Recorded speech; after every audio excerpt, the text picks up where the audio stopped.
क्या दिन आए हैं कि इस सदन में, इस उच्च सदन में औरंगजेब के ऊपर लोग चर्चा कर रहे हैं और उसके लिए मैं मानता हूं जिम्मेदार सर हमारा गृह मंत्रालय है। एक मणिपुर कल तक जल रहा था, लेकिन अब महाराष्ट्र को भी जला दिया।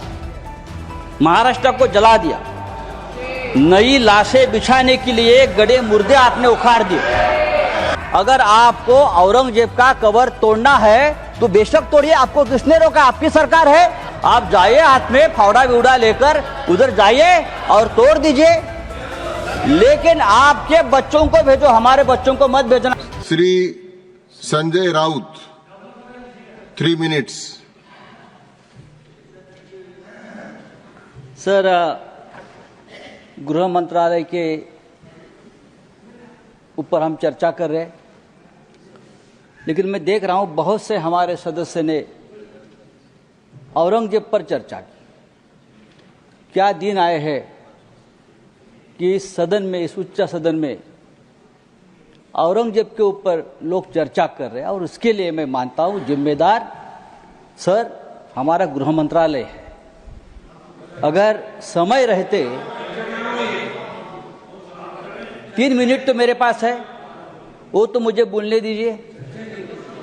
अगर गृह मंत्रालय ने, देश के गृह मंत्रालय ने ऐसी जो ताकतें हैं, जो बार बार इस देश में औरंगजेब का नाम लेकर इस देश में अस्थिरता पैदा करने की कोशिश की, उसमें कुछ लोग ऐसे हैं जो महाराष्ट्र में मंत्री है, जो केंद्र में उच्च पदों पर है, तो उनको अगर हम रोके नहीं तो ये देश एक नहीं रहेगा, ये देश अखंड नहीं रहेगा। देश में एकता और अखंडता कायम रखने का काम ये गृह मंत्रालय का है।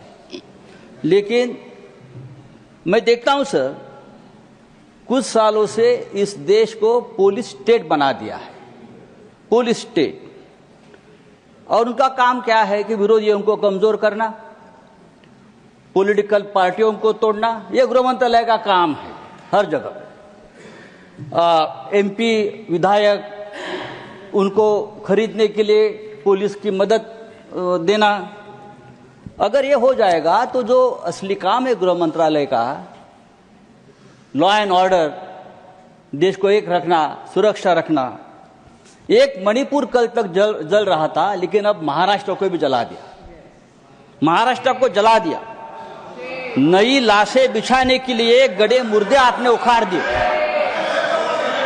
नई लाशें बिछाने के लिए आपने गड़े मुर्दे उखाड़ दिए, और वो भी औरंगजेब के नाम पर। 300 साल में नागपुर में कभी दंगा नहीं हुआ था, इतिहास है नागपुर का। 300 साल में कभी नागपुर में दंगा नहीं हुआ था। नागपुर जैसे शहर में अगर दंगा होता है, और वो भी हमारे महाराष्ट्र के मुख्यमंत्री के विधानसभा क्षेत्र में, अरे मैं ये कहना चाहता हूं, अगर आपको औरंगजेब का कबर तोड़ना है तो बेशक तोड़िए, आपको किसने रोका? आपकी सरकार है। केंद्र में और महाराष्ट्र में आपकी सरकार है, गृह मंत्री आपके हैं, महाराष्ट्र में मुख्यमंत्री आपके हैं। आप जाइए, हाथ में फावड़ा विवड़ा लेकर उधर जाइए और तोड़ दीजिए, लेकिन आपके बच्चों को भेजो, हमारे बच्चों को मत भेजना। आपके बच्चे विदेश में पढ़ रहे, आपके बच्चे विदेश में काम कर रहे, और जो गरीब बेरोजगार बच्चे हैं उनका आप दिमाग, माननीय संजय राउत जी, भाषण समाप्त लगा दिया है। सर, मैं कहता हूं ये इस प्रकार का काम रोकने की जिम्मेदारी समाप्त हुआ। माननीय सदस्य श्री राम जी।